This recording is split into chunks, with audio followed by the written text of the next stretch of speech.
Cool. So the talk is now recording. So hello, everyone. Thanks for joining once again. So this is the last talk today, and we have a pleasure to host Ricky Young from qBraid, and Ricky will tell us about qBraid and how you can use it during the hackathon. So Ricky, if you are ready, the Zoom is yours. We can start. Yep. So thanks guys for tuning in. I know it's probably late on your end. I'm very happy to be here. I'm going to do a quick overview of qBraid and then I'll get into a little bit more about like what I think would be best out of our suite of things that we've produced, our products that might be best for this hackathon. So first and foremost, um, how many of you guys have heard of qBraid before? I don't know. Maybe you guys can do like a virtual clap, maybe not. I don't know. But regardless, qBraid is like a quantum computing platform that gets you started with various quantum software and quantum hardware in a very simple and easy manner. Why do we build this? So qBraid were built essentially because of the fact that we believe that there should be a better and easier way to access quantum computers, starting from the research, accessing the research, meeting with industry domain experts and coming up with some kind of use case, as well as to work with hardware experts as well, and then to develop some kind of cloud platform. These are all things that usually happen at like an enterprise level, and this is echoed by other people as well. And at qBraid, what we do is we take all of this and make it into a much simpler experience. Right now, what we've done mostly is have taken care of the cloud setup a lot and the multi-hardware compatible software. And we'll be tackling these research and domain expertise things in the next couple of years as well.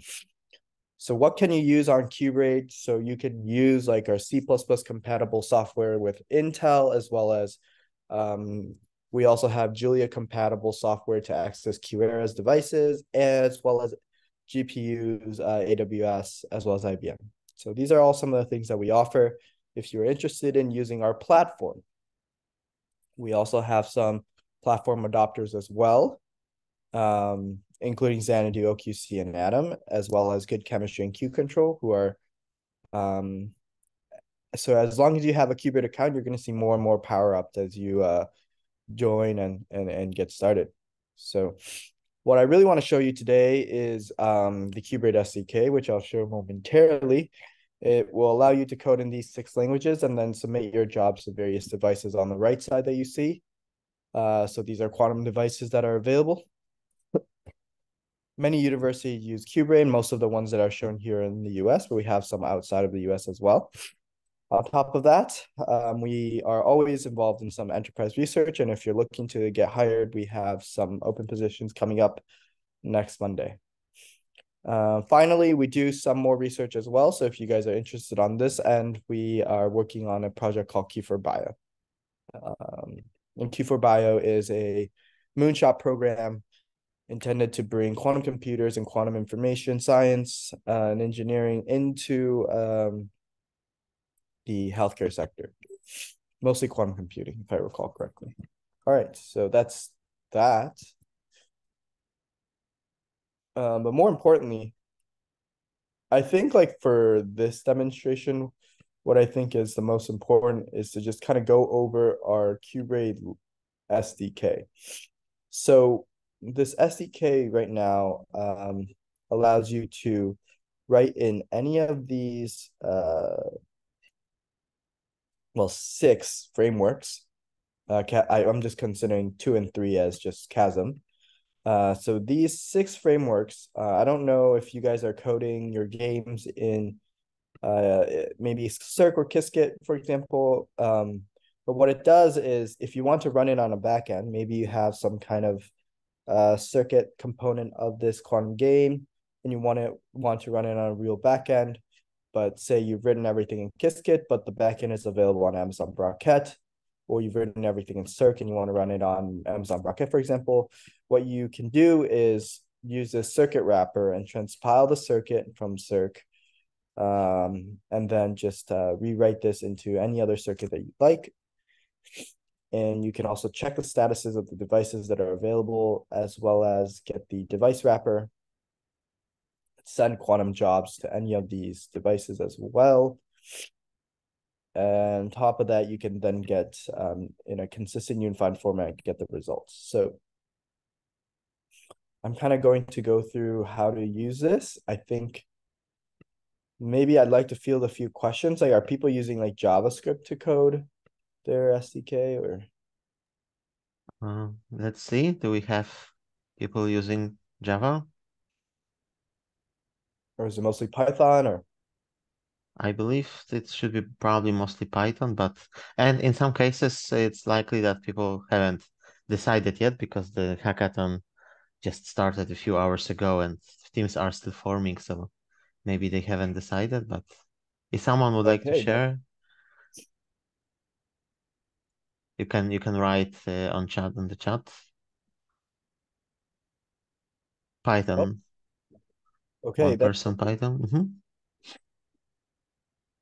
Okay, so I'm assuming there's going to be a lot of scripting with this, where you'll be, writing Python for various, it's probably going to be a Python module and a GUI you attach for the game, which is why I'm going to kind of skip over our other component, which is like maybe some of you guys have heard it before, but it's like this lab component where you can launch notebooks and run Jupyter notebooks. So first and foremost, what you can do is you can actually set up your qBraid API key and then just run a session locally. So you can use your own VS Code to do this. All right, so I'm going to go through and just kind of show you guys how to use this as a qBraid lab demo, and then that will be basically what our presentation will be about.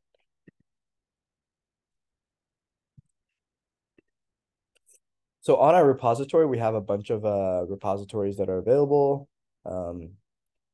And all of them have this launch on qBraid button, so you can actually click it and it will copy everything into your repository, into your own qBraid account. If you haven't made one, it will ask you to make one. It's completely free, so you can just make it.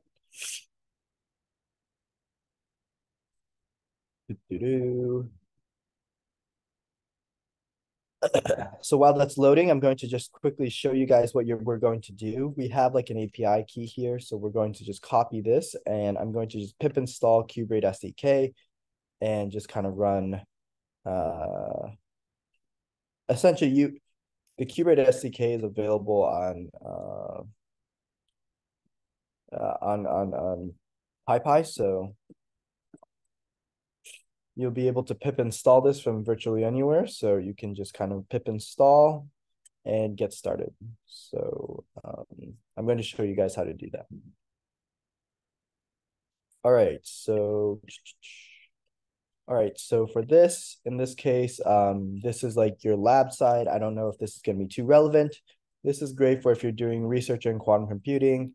If you're writing notebooks for quantum computing, it's very useful because all your quantum computing environments are all set up here on the right, as well as you have more to choose from. You can also connect this with your VS Code as well. So if you're writing a notebook in VS Code, you can also use these environments as well. All right, so and then you see your quantum jobs. So if you ever run a quantum job, you can check here. You have your devices. You can also, in fact, check your quantum jobs on the account page. So you can see what's been run. And then, yeah, so then we also have some other features like quantum games, for example, you can search. And then you can add your own ChatGPT key. You can also get Google, and you can also get Stack Overflow results as well as other results as well. Okay. So that's just a quick overview about like what our lab notebook side does. But what I think is the best use of our time is once again to just kind of go over our SDK. So I'm going to make sure that my environment is a qBraid environment that is using the qBraid SDK. Sorry. I'm going to enable my jobs, and then I'll be able to just double check that my jobs are all set up. I'm going to check my qBraid version. I'm going to import my qBraid. And the beauty of this is that you can actually do this anywhere. So going to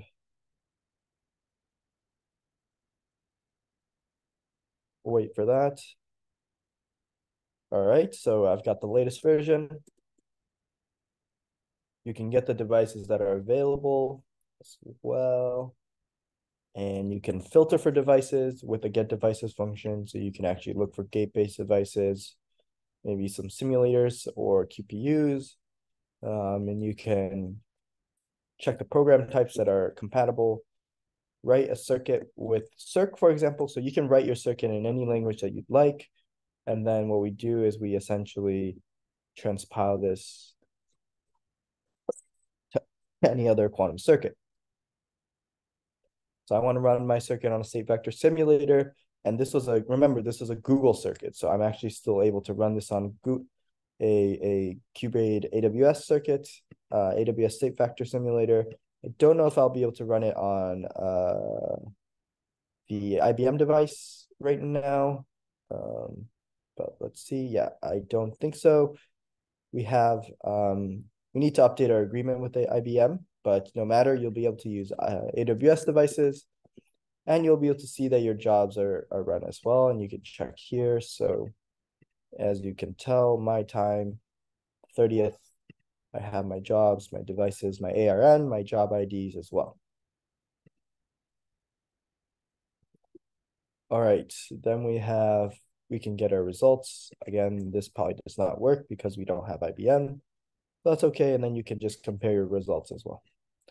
So I believe that, for your challenge to write a quantum game, like our SEK is probably the best, given its ability to just submit jobs to AWS or just to convert circuits from one quantum computing framework to another.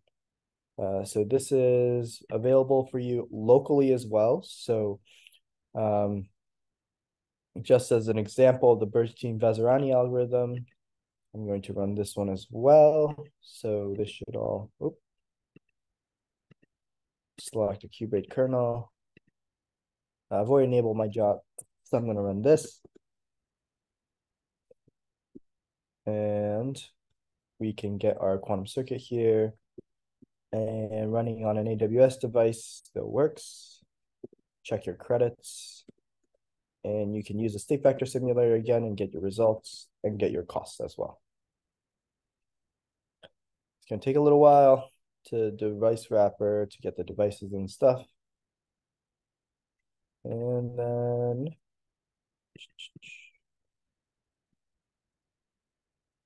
all right, so it's going to run the circuit again. I'm going to get my results back. Okay, I got my results.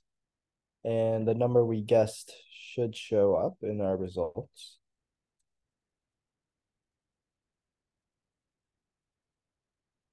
Okay, our 110101. So we were able to accurately guess as well, so that's great. And our cost estimate shows that it was around 0.40 credits. Okay, so this is very cheap. Running on a state vector simulator is recommended because of how inexpensive it is compared to actually running it on a device. Okay, with that said, I'm going to use my terminal. So if you're interested in maybe creating a new environment, say like, let's call it qBraid.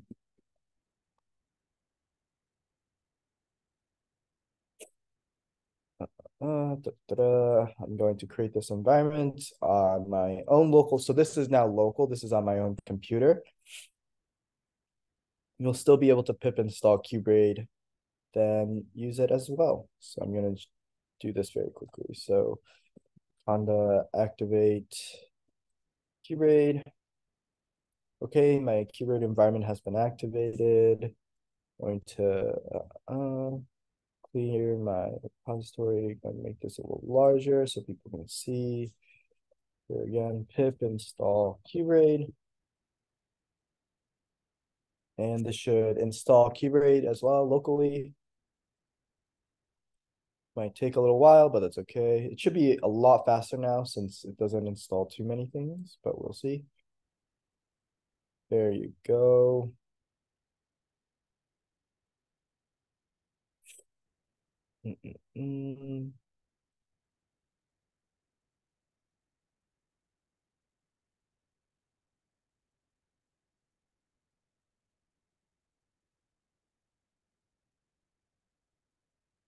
So while that's installing, I'm just going to go back to the repository and then just kind of go through what you do.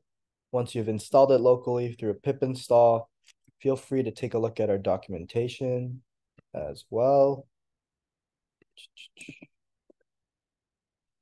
And you should be able to then run some of these lines and submit a job using your API key, which you'll have to get from your, so you'll get your API key from your account page. So this is your API key, and you can copy it and then just insert it into this right here, and then save your session.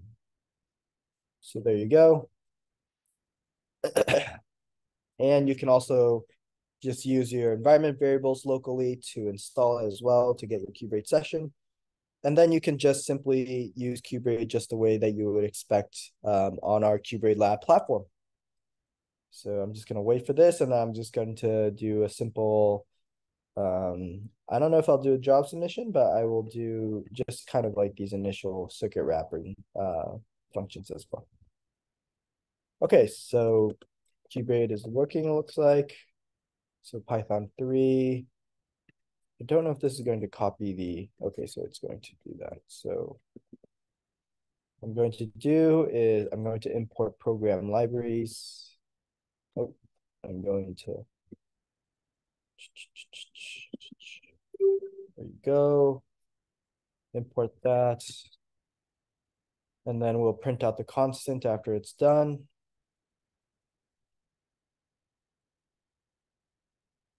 Take a while.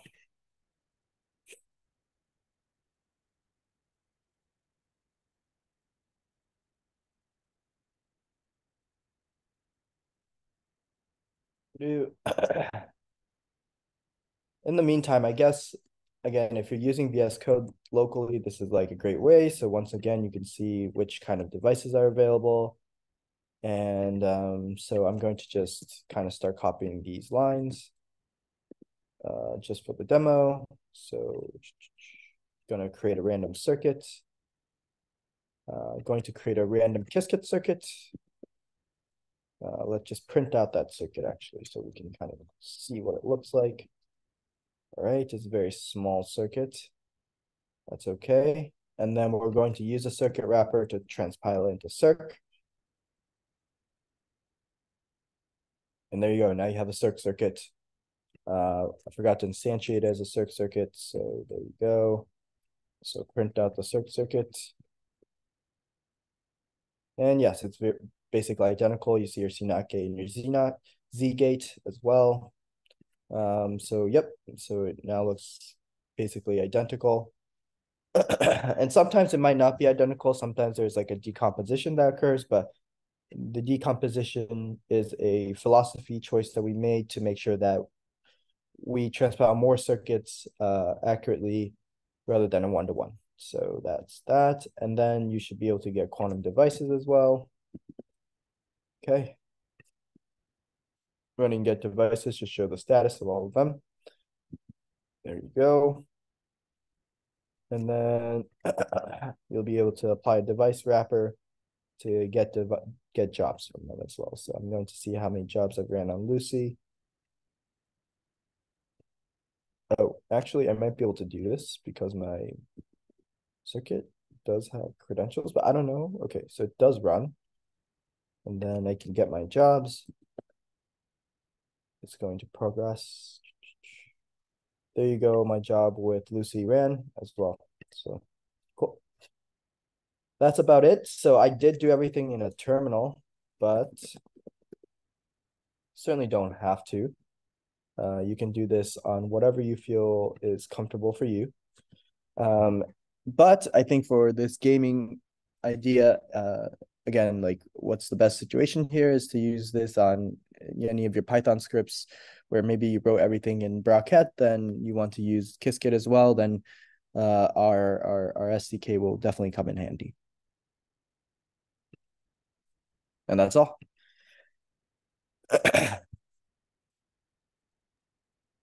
All right. Good. Thanks, Ricky. Thanks for the link as well. Mhm. Okay, do we have any questions from participants? Maybe someone would like to learn more about the qBraid technology. And Ricky, maybe I will ask about the credits for using qBraid, because I remember you mentioned that the Yes. participant, yes. So in your email, you'll get once you create an account, you'll get 1,000 credits. Mm-hmm. So you'll get that. You just have to apply a code called EHNU6626. I can show you how that works as well. All right, So, good.